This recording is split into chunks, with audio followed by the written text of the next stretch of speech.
Olá, seja muito bem-vindo à terceira edição do Simpósio Nacional de Autismo Online, o maior evento sobre autismo online do país.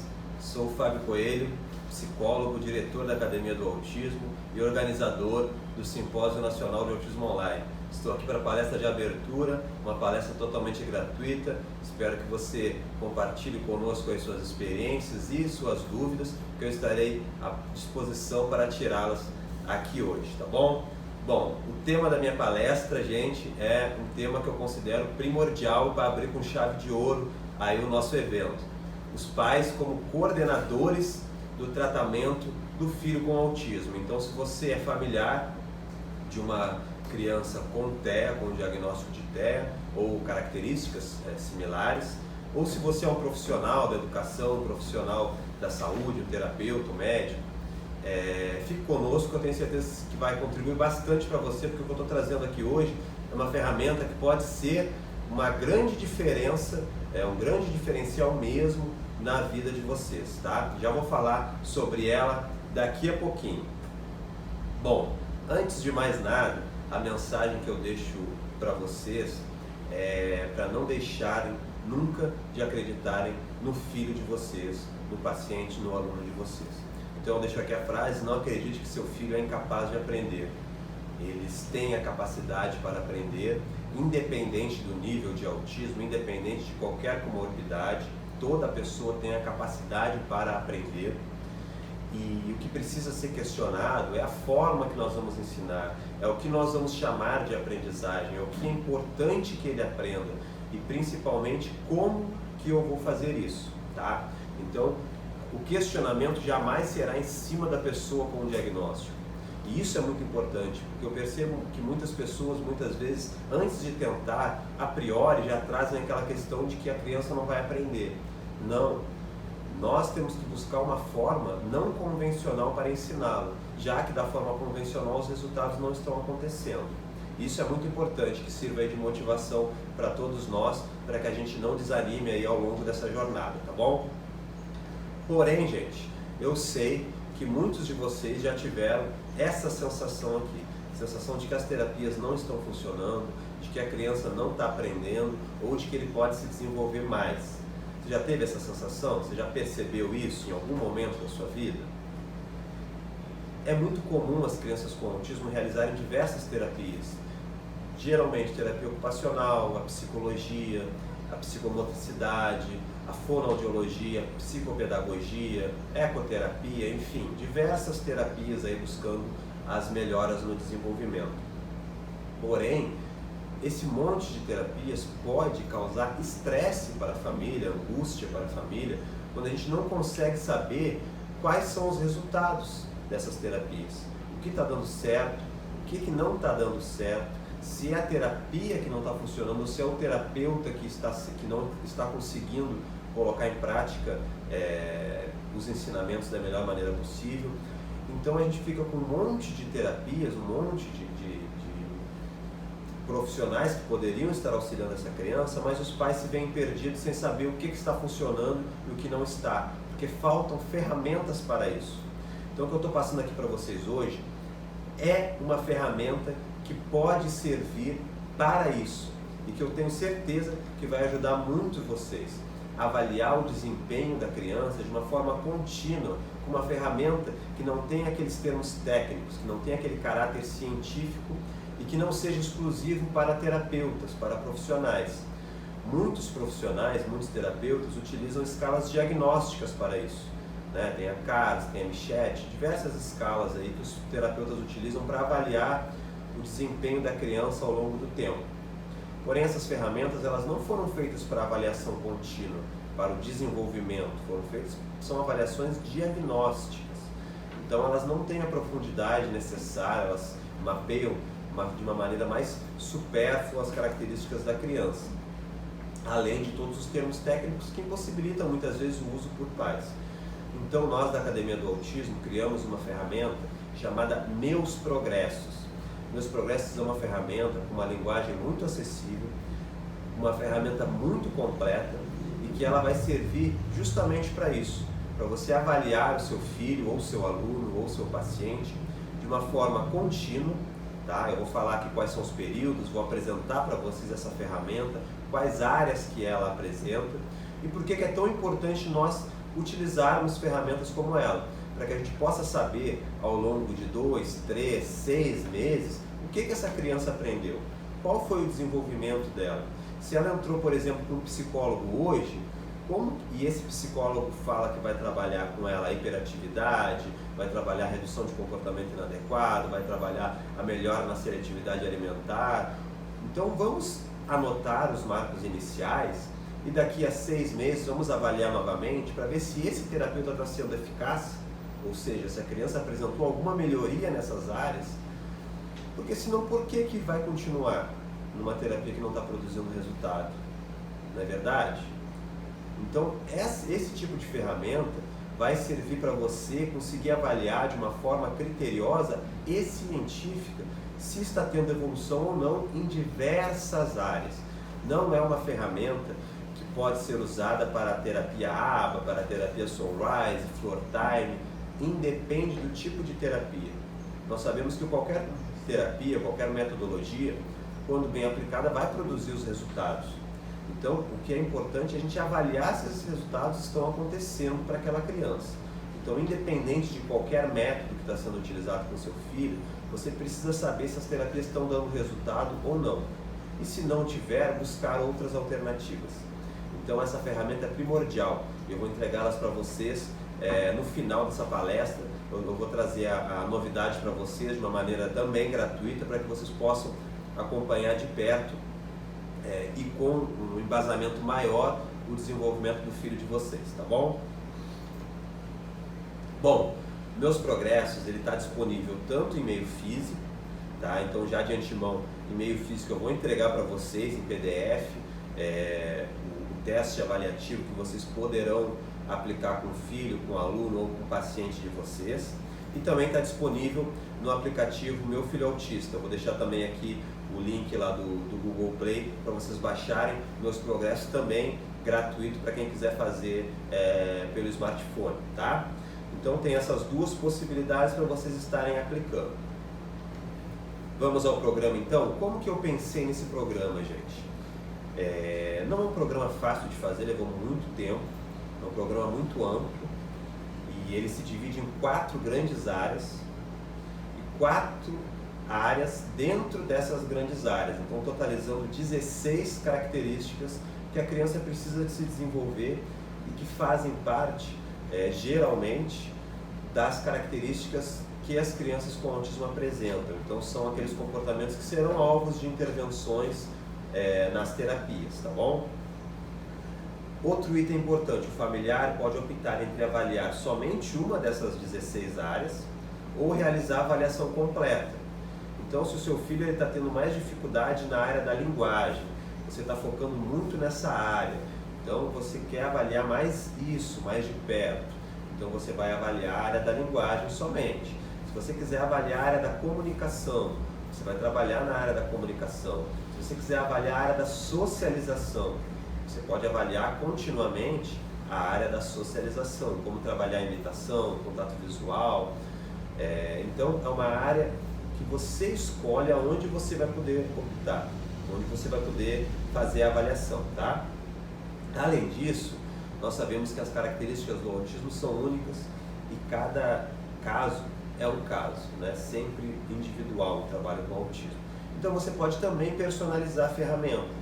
Você pode retirar algumas características que não dizem respeito ao seu filho nesse momento, entrar em contato com os terapeutas e personalizar esse teste para que você saiba ali, esteja ali as metas que estão sendo trabalhadas com ele.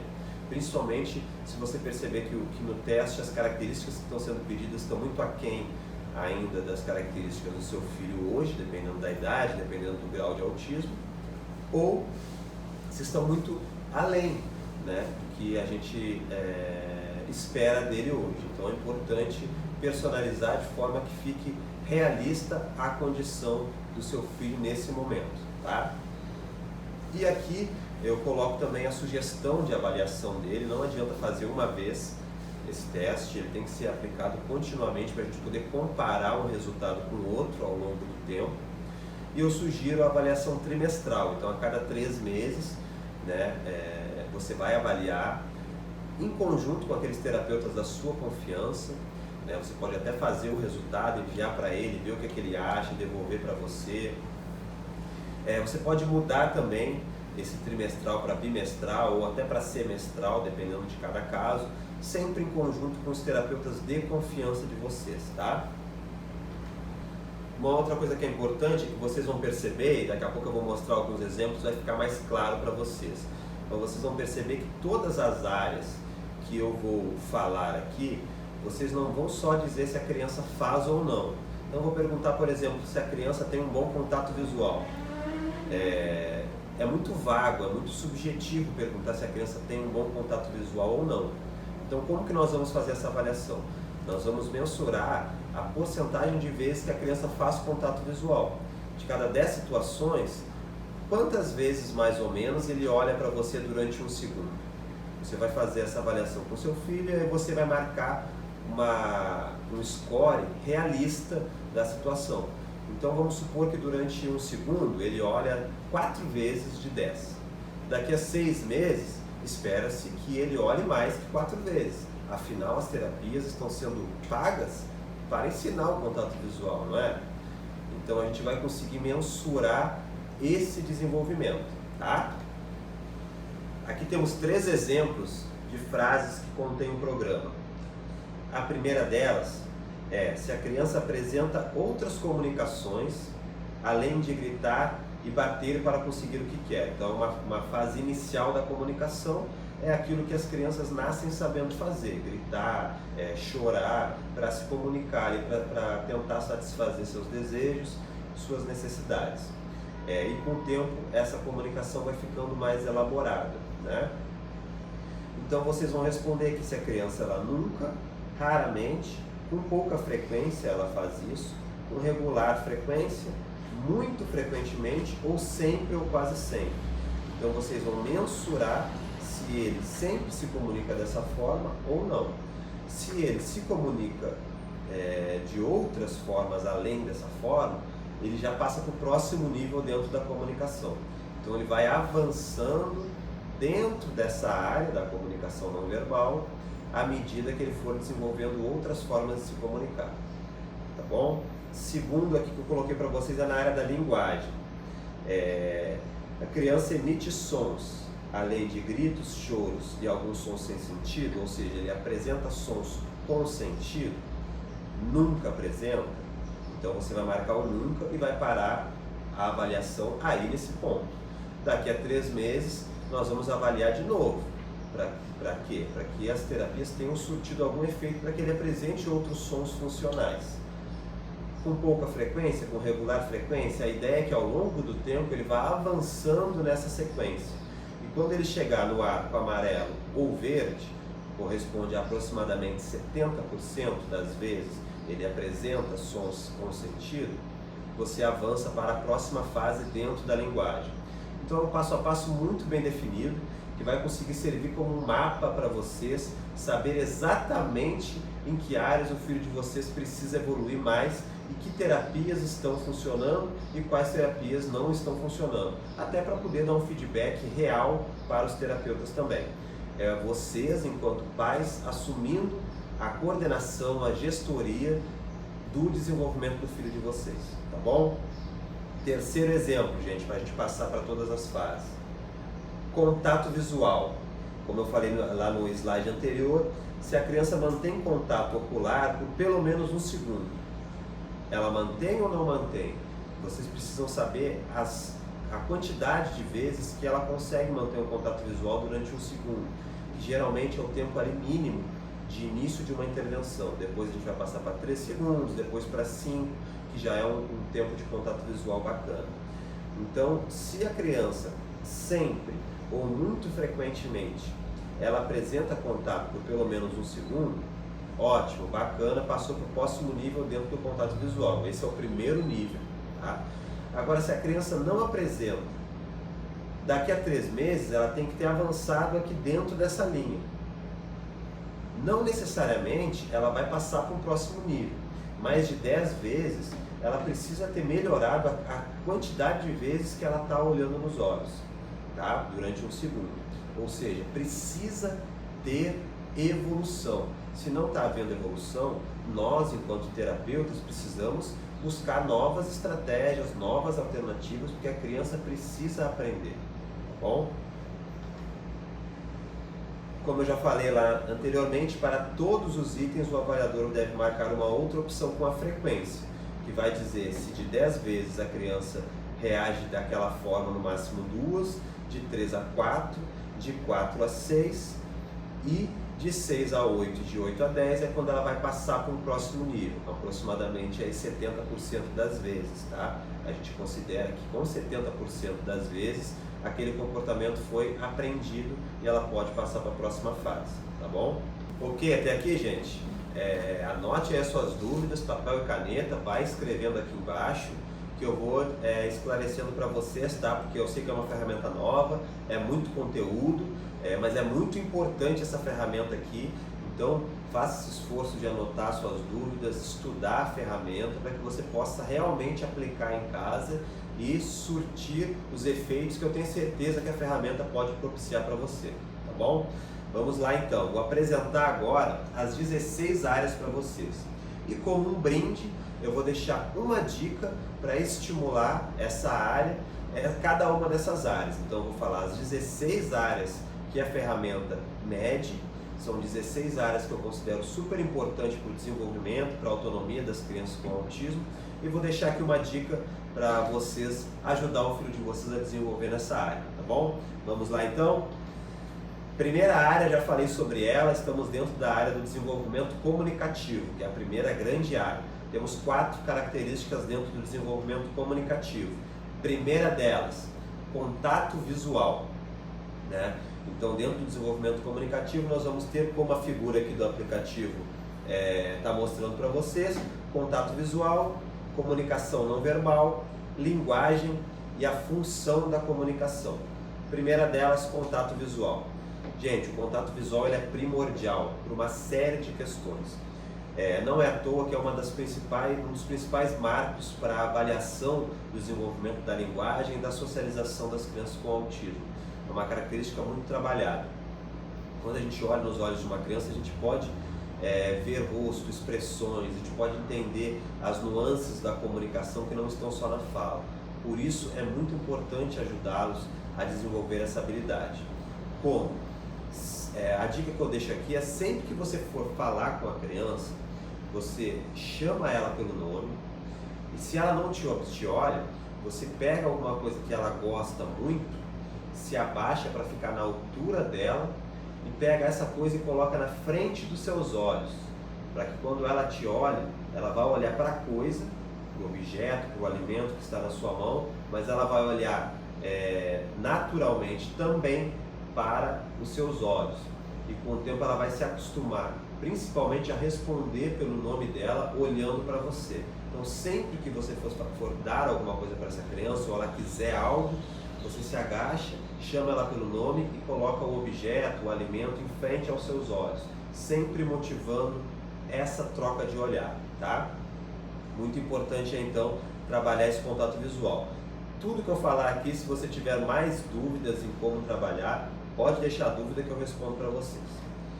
Segunda característica dentro do desenvolvimento comunicativo, comunicação não verbal. Comunicação não verbal, comunicação corporal, aquela comunicação que não está diretamente ligada à fala, mas sim à linguagem. Como que nós vamos trabalhar essa comunicação não verbal? Exagerando muito nos gestos. Tudo com as crianças com autismo tem que ser como um teatro. Você tem que enfatizar bastante, você tem que acenar muito, você tem que apontar com bastante gesto para aquilo que você deseja, você tem que bater palma com muita força, com muita energia, para chamar bastante a atenção deles, sempre com muita intensidade, tá?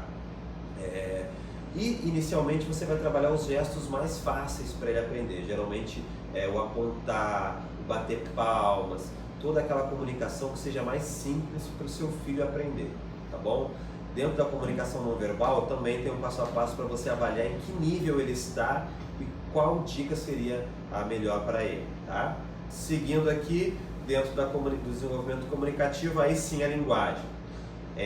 A linguagem, aí tem a linguagem receptiva, né, que é o comportamento de ouvinte, tem a linguagem expressiva, que é a fala propriamente dita, mas de uma forma geral, o que essa ferramenta está propondo avaliar é a evolução da linguagem expressiva da criança, a fala.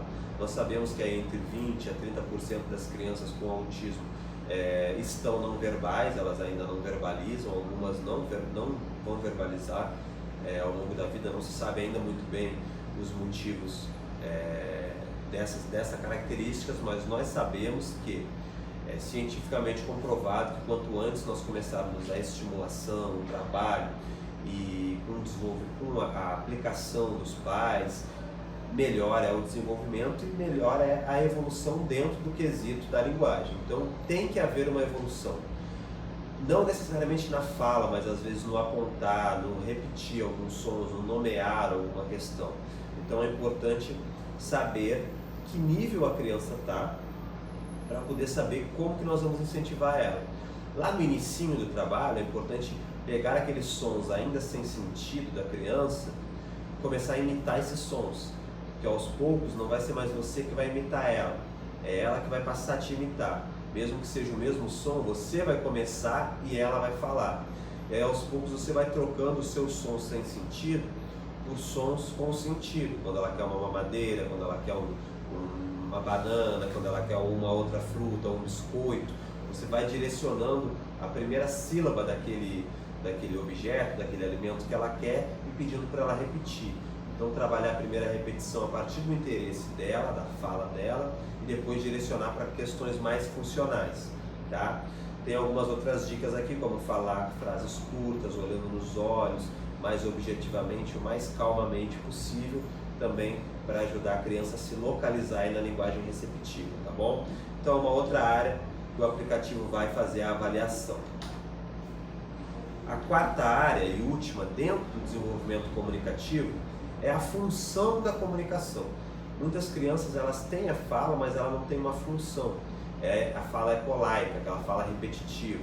Você observou alguma fala num desenho e aí fica repetindo sempre aquela fala. Você viu que alguém falou alguma coisa e você fica repetindo. Ou você fala assim, filho, faz isso. E a criança fica falando, filho, filho, filho, filho. Ou seja, ela fala, mas não tem uma função. Então, são coisas diferentes para avaliar. Dentro da função da comunicação, nós vamos usar muito o suporte visual, para que a criança consiga ter essas imagens mentais para poder falar com sentido sobre as coisas do seu entorno. Então é muito importante também avaliar qual é o lugar dessa fala, qual é o sentido dessa fala para essa criança. Então veja também dentro da função da comunicação em que nível o seu filho está e quais as terapias que podem auxiliar ele a evoluir dentro dessa característica. Fechamos o desenvolvimento comunicativo e entramos na segunda grande área dos meus progressos, a ferramenta que visa servir como uma avaliação contínua das crianças com autismo. A segunda área, gente, é o desenvolvimento social. As crianças têm dificuldade na área da comunicação, têm dificuldade na área social. As terapias visam ensinar cada vez mais melhores habilidades sociais. Então, que áreas são essas dentro do desenvolvimento social? 4 também. Relação interpessoal, expressão facial, a imitação e o comportamento empático, a empatia. São as 4 áreas que vão ser avaliadas dentro do desenvolvimento social. Bom, a primeira delas, a relação interpessoal. Ter relações positivas com os pares, com as pessoas ao seu redor, com adultos, com crianças da mesma idade. É muito importante para prevenir o bullying, muito importante para que a criança aprenda pela imitação dos pares. Deixo aqui como dica para vocês o uso das histórias sociais. Eu mesmo enviei para todos lá que se cadastraram na Academia do Autismo uma série de histórias sociais que eu criei aqui da Academia do Autismo. Quem não recebeu, pede aqui embaixo ou me manda o e-mail que eu vou disponibilizar para vocês. Vou até tentar disponibilizar aqui também para que vocês possam baixar aí as histórias sociais da Academia do Autismo. São 10 histórias que vão estar ajudando vocês a trabalhar essas relações interpessoais do filho de vocês. Segunda área dentro do desenvolvimento social é a expressão facial. De novo vem a questão de reconhecer as emoções, de reconhecer as expressões. Quando uma pessoa está triste, quando uma pessoa está brigando. É muito comum você estar chamando a atenção de uma criança com autismo e ele está brincando, ele está rindo. Ele acha que você está brincando com ele, porque ele tem dificuldade de reconhecer as expressões faciais. A expressão de ironia, a expressão de raiva, de tristeza, de culpa. Então é importante trabalhar esse reconhecimento com eles também. Mais uma área dentro do desenvolvimento social, e aí eu faço um parênteses para vocês, para dizer que, na minha opinião, essa área é uma das mais importantes, se não a mais importante para trabalhar com as crianças. Crianças que imitam, elas tendem a se desenvolver muito, simplesmente observando o que o pai está fazendo, observando o que a mãe, o que os coleguinhas estão fazendo. Ela vai no parque, ela observa as outras crianças e sai com um grande aprendizado. Ela vai na praia, ela vai na escola e é a mesma coisa. As crianças que têm dificuldade de imitação vão ficando cada vez mais para trás no desenvolvimento, porque elas não estão aprendendo como as outras pessoas aprendem. Então é muito importante ensinar a criança a imitar comportamentos dos outros. Como? Nós vamos iniciar com gestos mais simples, como bater palma, pular, você pula e pede para a criança pular junto, dar tchau, é um gesto imitativo, você dá tchau, pede para a criança dar tchau também. Se ela não der, você pode pegar na mãozinha dela e fazer o movimento, sempre elogiando e valorizando muito os acertos e reduzindo a ajuda física gradativamente para que ela tenha um comportamento aprendido. Tá? E a última área dentro do desenvolvimento social é o comportamento empático, a empatia. Saber se colocar no lugar do outro, isso ajuda muito a relação social. É muito importante brincar de faz de conta, é muito importante as brincadeiras, o lúdico, para a gente conseguir ensinar a criança. Por quê? Porque ela vai começar a se colocar no lugar dos personagens, dos bonecos, dos super-heróis, e aí aos poucos ela vai transferindo isso para conseguir se colocar no lugar da outra criança, do pai, da mãe. Então, a empatia também é uma habilidade emocional que nós aprendemos ao longo da vida e que as crianças com autismo precisam também aprender. Então, também você pode avaliar como está isso no seu filho e trabalhar para que ele evolua dentro dessa característica. Bom, chegamos agora à terceira grande área que a ferramenta visa avaliar. Desenvolvimento sensorial e cognitivo. Aqui eu juntei duas áreas que caminham juntos. As questões sensoriais atrapalham as questões cognitivas, o desenvolvimento intelectual e cognitivo da criança, e o desenvolvimento cognitivo vai atrapalhar também as questões sensoriais. Então, avaliar elas dentro de uma mesma área parece fazer sentido. Primeira área dentro do desenvolvimento sensorial e cognitivo é a hiperatividade. As outras são a flexibilidade, de mudança de rotina, a atenção compartilhada, que é aquela característica que você consegue dividir a atenção com uma outra pessoa, é a minha vez de brincar, agora é a sua vez, e a resposta emocional adequada à situação, tá? Primeira delas então, gente, hiperatividade. É muito comum, né, em torno de 30 a 50% das crianças com autismo têm características de hiperatividade ou diagnóstico de TDAH, como uma comorbidade. Então é muito importante avaliar essa hiperatividade e saber que, além do medicamento, que pode servir como um aliado nessa característica, nós traçarmos estratégias para reduzir essa hiperatividade e melhorar a atenção dessa criança. Como isso? Aqui eu deixei como uma dica bem importante que a criança saiba antecipadamente aquilo que ela vai acontecer. Antecipar reduz a ansiedade. E existem duas coisas que são potencializadoras da hiperatividade. A primeira é a ansiedade, eu não saber o que vai acontecer, eu não ter uma rotina bem definida, eu não saber quais são as regras daquele ambiente, eu fico mais solto. E a segunda é a ociosidade. Eu não tenho o que fazer, eu estou parado aqui, eu estou num ambiente onde não tem nenhum estímulo, nenhuma brincadeira, então eu fico mais tenso, mais hiperativo, com mais estereotipia, tá?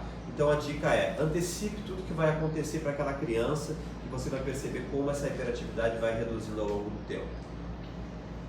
Segunda área dentro do desenvolvimento sensorial e cognitivo, Flexibilidade. Nós sabemos que as crianças elas têm um apego à rotina, elas têm um apego aos interesses, os interesses restritos, porém essas questões precisam ser trabalhadas ao longo do tempo. Por quê? Porque a rotina não vai ser sempre a mesma, né? Imagine que a criança toda terça e quinta ela vai para a natação, mas a natação é aberta e numa determinada terça-feira amanhece com um tempo bem chuvoso, muito frio. Naquela terça, a criança não vai na piscina, não vai na natação. Ou a piscina entrou em reforma, naquela semana não vai ter natação. Quebras de rotina vão acontecer a todo momento, né? Ele tinha uma consulta com o médico, mas o médico ligou desmarcando. Ele ia receber uma visita, mas a visita ligou avisando que não vem mais. Então existem muitas questões que não dá para você manter uma rotina estabelecida com essa criança, porque depende de muitos fatores. Então ela vai precisar ter flexibilidade para aprender a lidar com essas mudanças. Nos interesses também. Se a criança gosta do celular, ela não pode ficar o dia todo no celular. O celular acaba a bateria, o celular tem que ficar guardado em algum momento. Então é importante ela ter essa flexibilidade para desviar o interesse para outras questões. A dica é introduzir devagar, ou seja, gradativamente, na rotina pré-estabelecida dela, pequenas mudanças planejadas.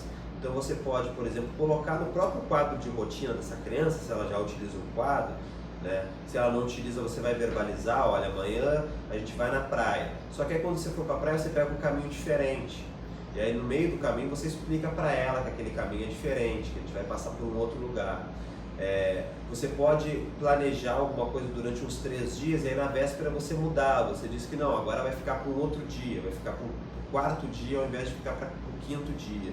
Então vamos supor que ele ia visitar um amigo. Ele ia visitar um amigo na quarta-feira. E quando chega na terça-feira, você avisa que vai ser na quinta, não vai ser mais na quarta. Ou seja, pequenas mudanças planejadas num ambiente controlado para que a criança aprenda a respirar, a se acalmar e a conseguir flexibilizar as mudanças que vão acontecer naturalmente na vida dela, tá? Seguindo então o desenvolvimento sensorial cognitivo, a terceira área avaliada é a atenção compartilhada. É aquela característica que geralmente a educação infantil ensina para as crianças. Aguardar na fila, a hora de brincar, então é a minha vez de jogar, agora é a sua vez, agora é a minha vez, agora é a sua vez. É muito importante também quando a criança consegue ter o triangular da atenção, ou seja, olhar para o que a pessoa está falando e olhar para o que ela está tentando te ensinar, olhar para a professora e olhar para o caderno, olhar para o pai que está ensinando ele como que ele coloca o tênis, mas também olhar para o tênis para colocar o tênis. Isso se chama atenção compartilhada e é uma característica que é trabalhada nas terapias. Então é muito importante saber como que está isso para o seu filho, fazer o teste aqui e conversar com o terapeuta para pegar bastante dicas de como estimular essa área. Bom, dentro do desenvolvimento sensorial cognitivo existe a resposta emocional.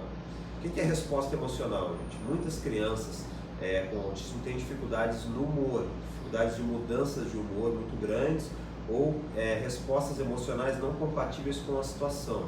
Aquela criança que ela fica muito frustrada, como se fosse assim 100% de raiva, porque o copo não está no lugar onde o copo sempre fica. Então é uma característica que não está compatível com a situação. Ela fica com tanta raiva que chega a se autoagredir muitas vezes, porque o arroz não está solto como ela gosta de comer, ou porque não tem mais leite que ela achou que tinha na geladeira e acabou o leite. Então, às vezes são pequenas coisas que trazem uma resposta emocional não compatível com a situação. Esse amadurecimento emocional é muito importante porque isso gera muito estresse para a família, isso é muito difícil de lidar.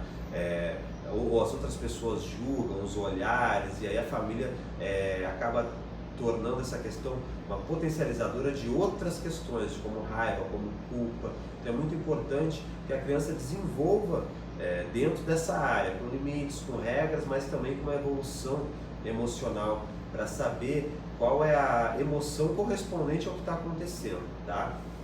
A dica aqui é ensinar as emoções para as crianças.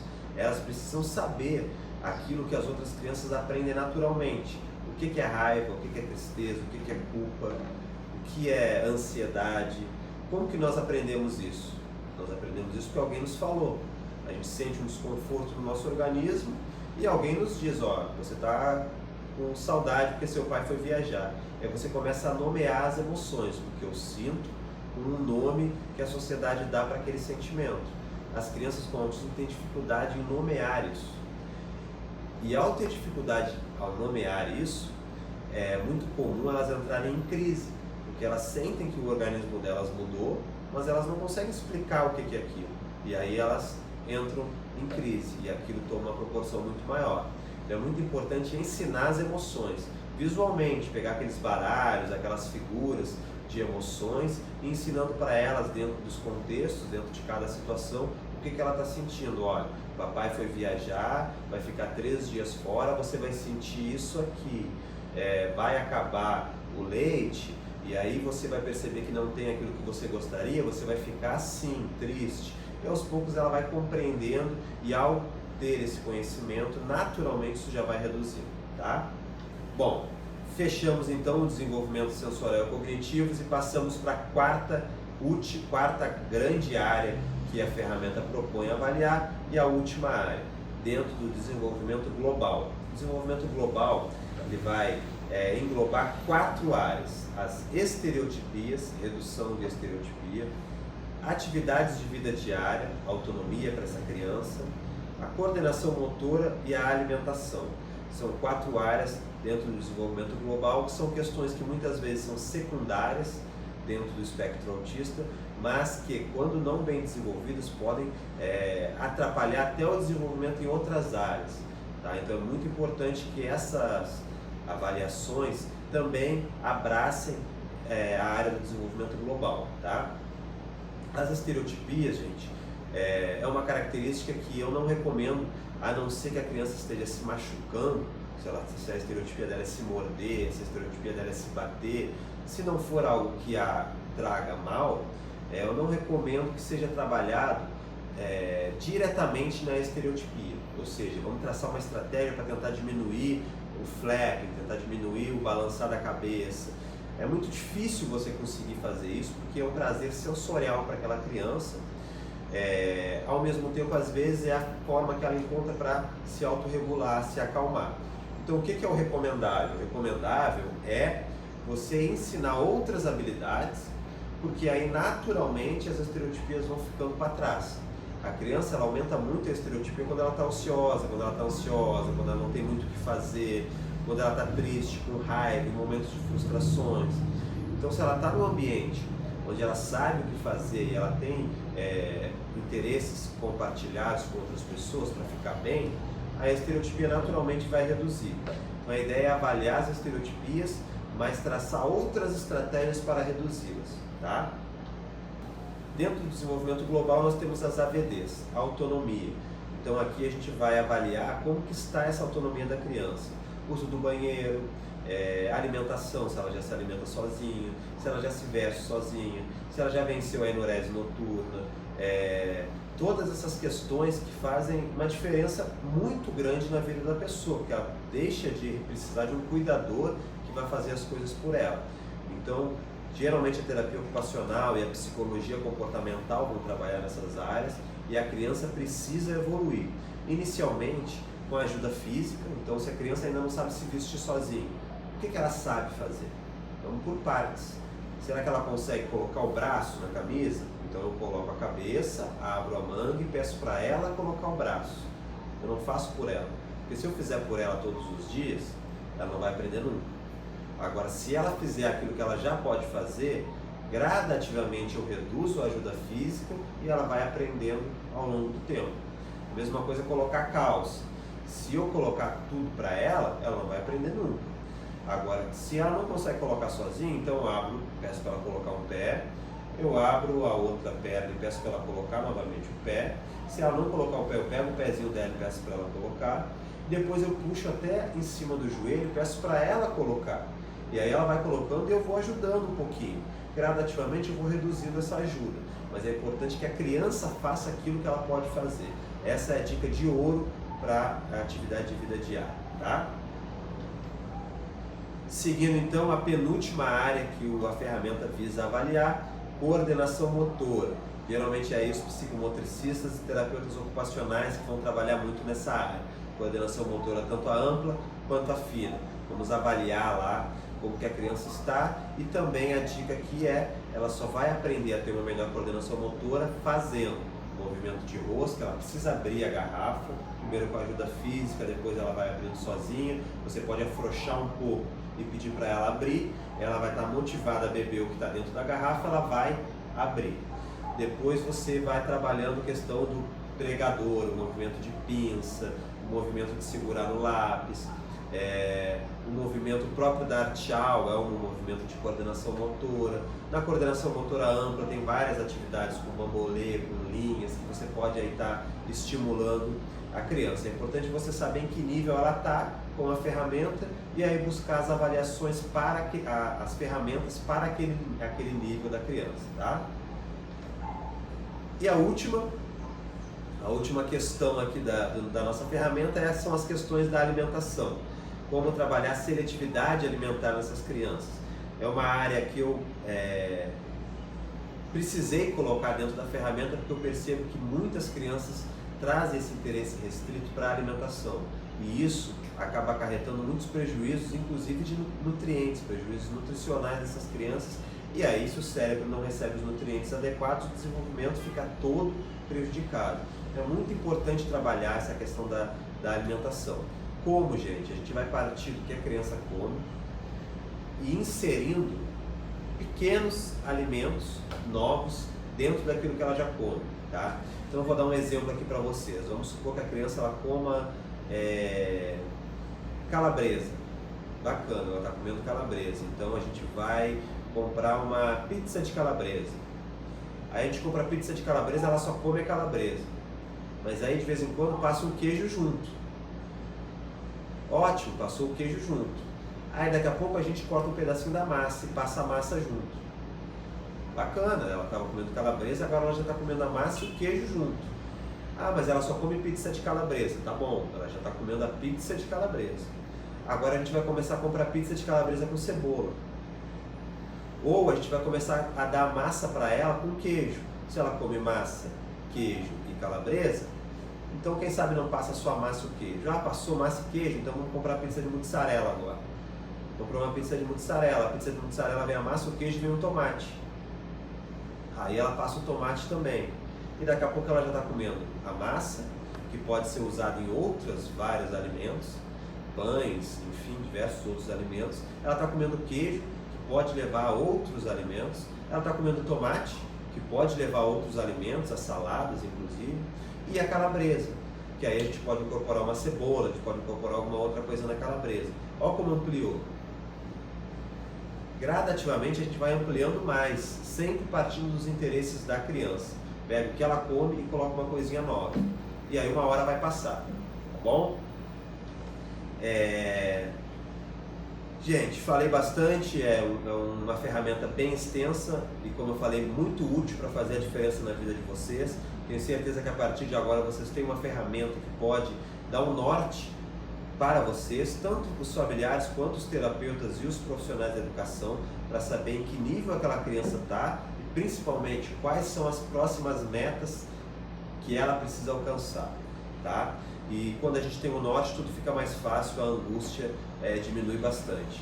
Fico totalmente à disposição de vocês durante todo o simpósio e após ele. O simpósio está incrível, eu tenho certeza que vocês vão gostar. Essa primeira aula é só para deixar um gostinho especial. Todas as palestras estão de alto nível e eu tenho certeza que vai ser um marco aí na vida de vocês, tá?